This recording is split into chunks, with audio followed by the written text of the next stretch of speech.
The Institute for Faith and Freedom at Grove City College presents Liberty Mail with the Student Fellows of Faith and Freedom.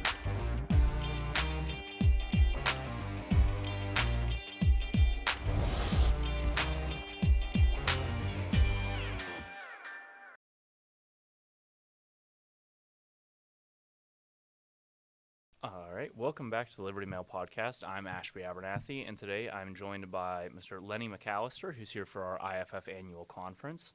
He is a senior fellow at the Commonwealth Foundation, a senior fellow at Founding Forward, a host at News Radio KDKA, and the 2024 Macaroni Award winner for Best News and Talk Show in America.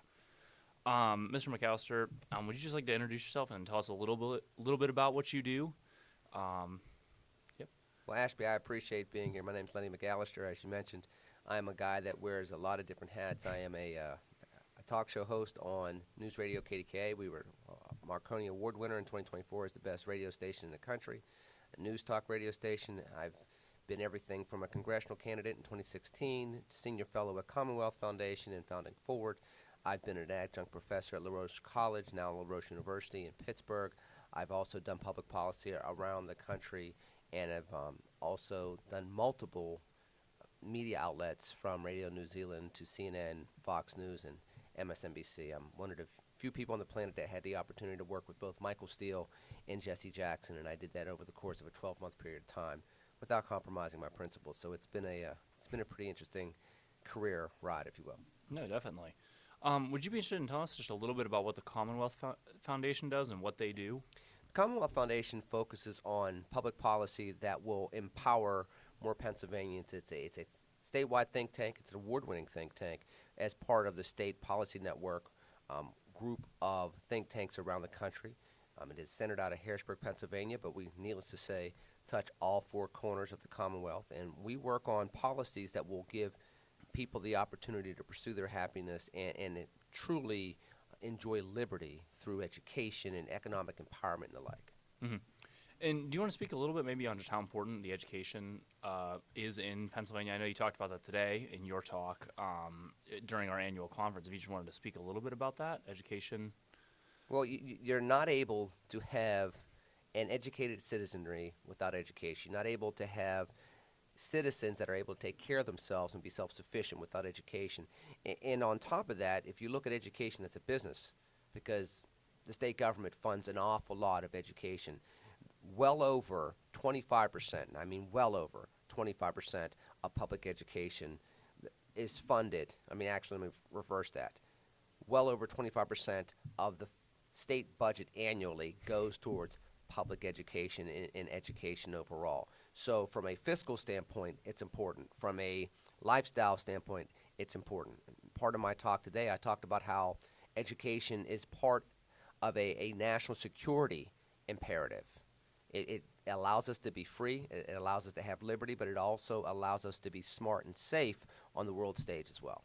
Mm-hmm. Maybe do you want to speak a little bit more just on like the role education plays in Pennsylvania, being that you've worked with the Commonwealth Foundation, being an advocate for that a little bit? Well, many of the policies in regards to education in Pennsylvania do not give parents as much choice to be able to choose the best scholastic environments for their kids as possible. And as a result, it's one of those factors that goes into the brain drain that we've been seeing in the Commonwealth over the last 4 to 5 decades. We've watched jobs leave, we've watched people leave, we've watched our young people leave, where we have these wonderful institutions of higher learning such as Grove City College, but people won't stay because when it's time for them to have kids, they look and they say, well, I don't know if the public education system's giving my kid everything that they need in order to compete in the 21st century, and our other options are limited. So what we do at Commonwealth Foundation is we look at education policy on an ongoing basis, and it really ramps up every spring and summer with the budget negotiations to figure out ways to empower parents and children so that they can find those best scholastic experiences and ideally stay in Pennsylvania to work, play, retire, and build the next generation of Pennsylvanians. Mm-hmm. No, absolutely, yeah. I mean, I worked in Senator Pittman's office over the summer as an intern there, and just a big part of budget negotiations was just dealing with the education factor of things. Do you have any exciting projects, personal or otherwise, that you're willing to share with us? Anything coming up big on the radar? I can tell you multiple things, Ashby. I can tell you that for, among other things, I know that Commonwealth Foundation, we're very much involved in the budget negotiations to see where education funding will fall going into the next fiscal year. In regards to Founding Forward, which is a civic organization that teaches young people the value of our Constitution, the value of what it means to be an American. We have programs such as Spirit of America out of Valley Forge, where I've had an opportunity to give 3 speeches since October to talk about the value of our Constitution and learning to value it. I can tell you that Founding Forward is also looking forward to the 80th annual Good Citizen Day. They've been giving high school juniors an award for their value to their communities, and they've been doing it since 1947, and they're going to celebrate their 80th annual celebration this upcoming spring. I've been an MC for that over this past spring, and I've been involved with the program since 2020. Of course, I'm doing my radio shows on KDK and just really trying to be involved in the policy dynamic of what we have going on throughout the Commonwealth and the nation. People pay attention to these things, as you probably well know, during election seasons without realizing that the things that make their lives are every day, not just election day. Mm-hmm. Yeah. And then obviously we're here at Grove City College, college campus. Maybe a lot of us have obviously pursued higher education and learning. Do you have any advice to young people who are going into the job field after college? Anything you'd like to say to them on that? I think that young folks really need to, as they're trying to mirror their dreams and their aspirations and their education to what those jobs are going to be, it's very easy to chase the dollar. It's very easy to say, I need something that's going to pay rent. And that's true. You do need a job that's going to pay rent. You can't be a starving artist until you're 50. That's just not going to work, unless if you marry rich. But other than that, it doesn't work. But at the same exact time, America is what America is because people did dream. People did take risks to innovate.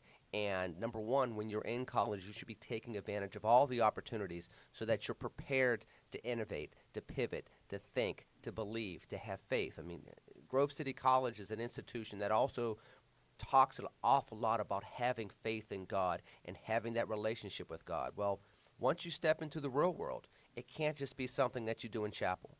It has to be something that you do as a commitment in life, where each day you're being courageous to try to find those opportunities to where can I innovate, where can I take a chance on myself, and where does my faith really fill in? Because again, faith without works is dead. Those are the opportunities, particularly younger in life, to try to marry what are my new adult responsibilities with where is God leading me in my life, and then having the faith to walk down that path. Absolutely. No, I completely agree with that. Where can people find more about your work? Where can they find you, look you up, and find your socials or anything like that? They can find me. I'm on X. It's very simple, at Lenny McAllister. You can find me on Instagram, at Lenny McAllister. Also, they can go to Odyssey.com, go to the KDKA page.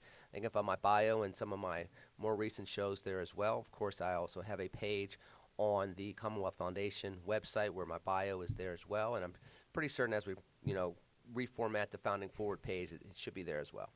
All right. Well, thank you very much for your time. Thank you for coming to our IFF annual conference and taking time out of your day to come join us on the Liberty Mail podcast. Thank you for having me. God bless you, and God bless you all. For more information on Liberty Mail or the Institute for Faith and Freedom, visit faithandfreedom.com.